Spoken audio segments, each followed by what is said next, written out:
Pak ni nak tanya satu soalan. Kita ni dah 17,000 hari ni 17,000 kes. Dan kita dah berkurung dah dekat rumah lebih dari sebulan. Dah masuk 2 bulan. Dah sebulan setengah. Berapa lama lagi macam ni? Dan macam mana dengan ekonomi kita? Macam mana nasib ibu bapa kita? Sebab Pak Ni cakap ni kenapa tau? Semua projek Pak Ni dah cancel, postpone, dah 1000 kali postpone. Lembaga hasil dalam negeri ada hati guys. Lembaga hasil dalam negeri ada hati, hantar surat suruh bayar cukai tertangguh. Memanglah dulu sebelum ini ada cukai tertangguh. Lepas tu memang Pak Nil dah Pak Nil tak ada masalah dengan cukai sebelum ni. Lepas tu kita dah pergi dekat dia dah settle. So dia kata okey boleh bayar bulan-bulan. Kes ini pula COVID ini dah berlarutan dari 6 bulan jadi setahun jadi setahun setengah jadi 2 tahun. Dan tentunya kita tak boleh nak bayar kan lembaga hasil dalam negeri. Tahu apa tak? Lembaga hasil dalam negeri hantar surat suruh bayar. Apa ke namanya tu guys?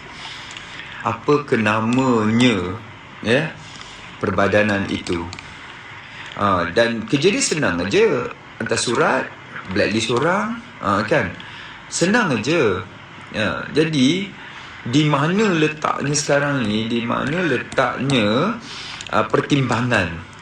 Semuanya sepatutnya kalau betul semua sepatutnya kalau kerajaan ini benar-benar adalah kerajaan prihatin, sepatutnya kerajaan mengeluarkan arahan kepada semua agensi-agensi kerajaan untuk pertimbangkan atau terus sajalah berhentikan, tahan daripada menghimpit rakyat. Tahan pada semua agensi-agensi kerajaan, bank negara terutamanya PT-PTN, pembayaran ini ataupun diringankan bagi elektrik, air. Kita sekarang ni kita kena fikir nak hidup besok nak hidup lagi besok nak hidup lagi besok. Cuma sekarang ini kita nak fikir ni, wow, Pak Nil ada sangat bad experience lah, trauma lah juga dengan lembaga hasil dalam negeri ni. Ada satu ketika tu ialah masa tu kita ada duit, keadaan ekonomi kita senang.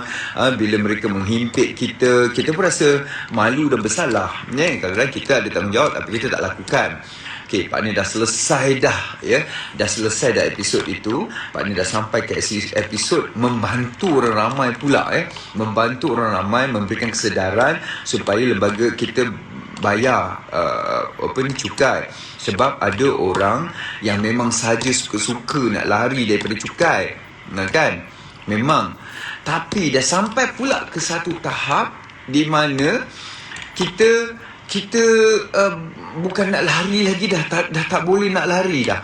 Memang kalau ada duit pun kita nak memikirkan tentang masa depan kita, esok, lusa, anak-anak kita yang tengah belajar, kan? Kita masih mempunyai kalau macam Pak Ni, kita masih lagi mempunyai tabungan, kita masih lagi mempunyai pendapatan walaupun tak banyak, kan? Tetapi adakah ini satu masa yang sesuai untuk lembaga hasil dalam negeri menghimpit? Adakah ini waktu yang sesuai untuk lembaga hasil dalam negeri menghimpit? Dia taruh apa tau? Dia kata kami akan menyekat perjalanan anda, pasport anda akan dirampas kalau tak bayar pada sekian hari bulan. Guys, kita nak buat apa? Adakah kita sedih pasport kita nak dirampas atau nama kita akan disenarai hitamkan pada waktu kini? Kita care ke? Do we care? Do we care kita punya pasport akan dirampas? Do we care yang kita akan ditahan daripada pergi ke luar negara at this time? Do we care about kita akan disenarai hitamkan? Do we care that kita akan dimufliskan? Kita kisah ke sekarang? Ada orang kisah?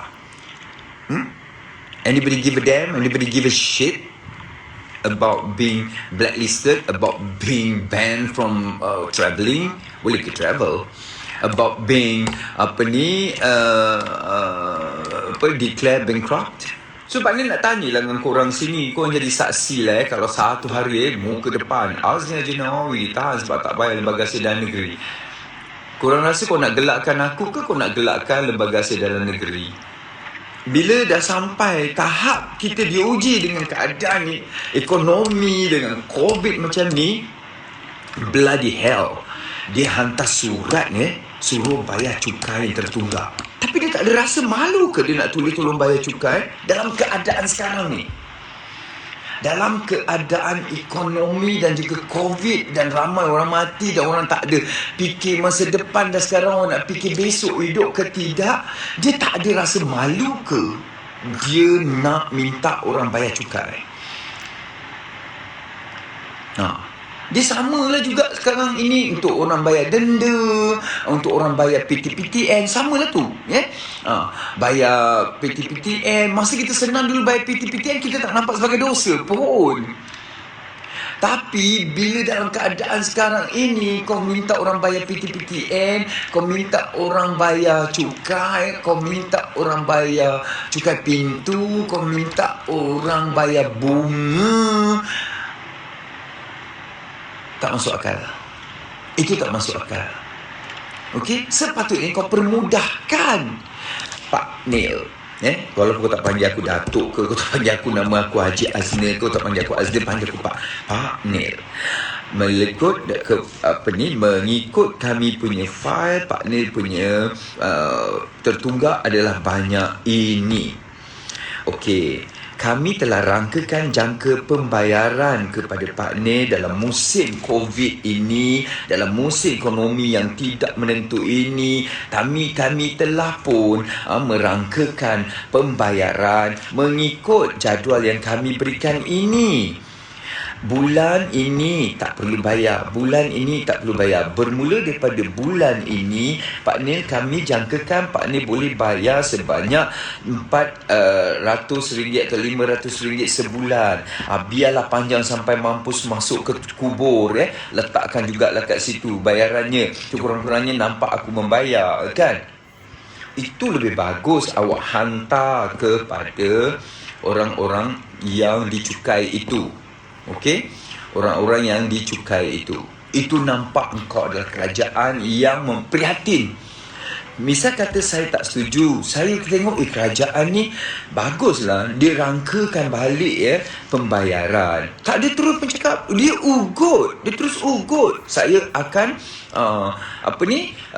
tahan pasport. Saya akan bawa awak ke mahkamah. Jadi apa jenis kerajaan yang ugut rakyat?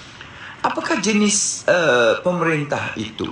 Okey, seharusnya inilah masanya kerajaan tunjukkan keprihatinan. Macam Pak Ni kata, kita rangkakan benda ini boleh berbincang. Memang dulu dah bincang dah lalui, tetapi itu dalam suasana dan situasi yang berbeza. Faham? Sekarang ini dalam situasi yang berbeza. Memang kita kalau ada duit pun kita tak nak fikir nak membayar cukai dah sekarang ni. Sekarang ini dihantar surat supaya suruh kita bayar dalam keadaan macam ni. Kau ada duit kau nak bayar ke? Kalau kau ada duit, Pak Ni rasa ini adalah surat standard dihantar. Dia hantar. Selagi ada orang yang tak bayar, orang terhenti bayar, orang tangguh bayar, hantar surat. Bayangkan kalau ketika surat itu sampai, ada ahli keluarga Pak Nin baru saja meninggal sebab COVID. Bayangkan ya, ketika surat itu sampai,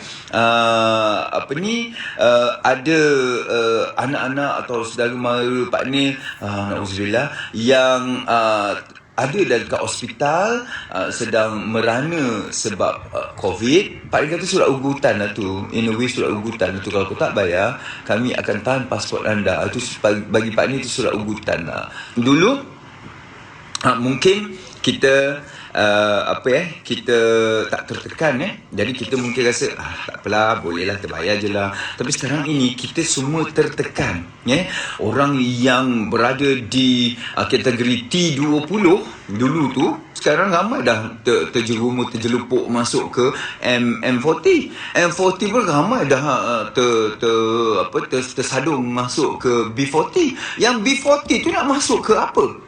Dah buat kumpulan baru tak? Buatkan kumpulan baru tak? Taruh situ H80. Dia tak ada lagi dah. Ada T20 dan H80. H80 tu apa? Hina. Golongan hina 80%. Nampak tak?